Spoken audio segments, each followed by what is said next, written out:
Good morning, good morning. My name is Thomas Taylor III, for those that don't know me. I just want to share a few words with you this morning. Actually, I'm going to talk a little bit to you about this power in your name. So this is my first live inspirational video, but I just figured that it'll take some time today to share a few words with you. So I just want to give you a few examples of names that are powerful, like Oprah Winfrey, Michael Jordan, even Cicely Tyson, who just passed away, right? As well as Rockefeller, those that know Rockefeller, as well as Ford, powerful name, right?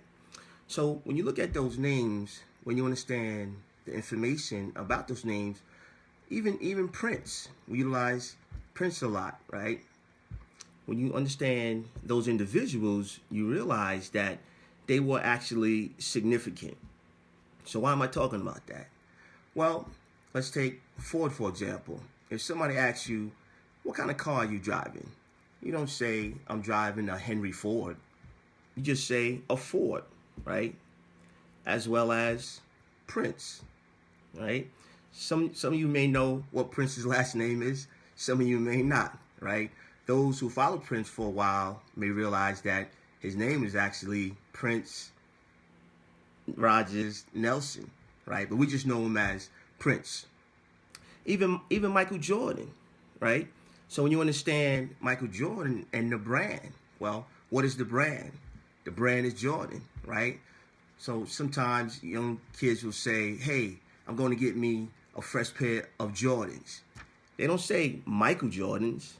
They just say Jordans, right? So when you understand the name is synonymous with the actual brand, right? So I ask you, if your name is not powerful, meaning that for generations, right, your actual name, why is that, right? Because when you look at a lot of those individuals that I actually talked about, they actually are first generations in terms of their names, right? Outside of the Rockefellers, where they were actually, their name was involved for generations. It's a little bit different. But you take your Michael Jordan, for example. He's the first generation where his name actually will go on in terms of generations. So that's very important. So I ask you, if your name is not great, why is that? Right? So the reason why I'm asking that is because one of my favorite inspirational speakers, Mr. Jim Rohn, he was asked a question. And the question was, somebody said to him, Jim, how do you become great? And you know what his answer was? His answer was service. And when you understand that, he said, service is the key to greatness. So I ask you, right, is your name great? Well, that depends on how much have you actually served, because service is very important. I read a book, and the book said, a good man, right?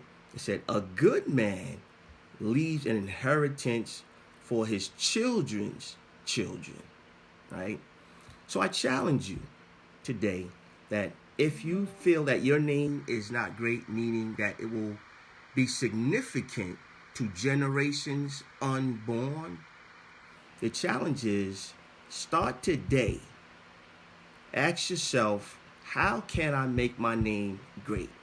And you can start by actually doing more service, helping more people, because it's synonymous with a brand of actually being in a position to help, also to make your name great.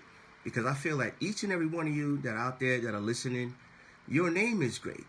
It just takes one decision, actually, to understand that there's certain things that's inside of you that actually God is willing in terms of to provide certain things for you, and have already provided certain things for you to make your name great. Again, my name is Thomas Taylor III. I just want to share a quick, brief message with you until we speak again. Have a great day.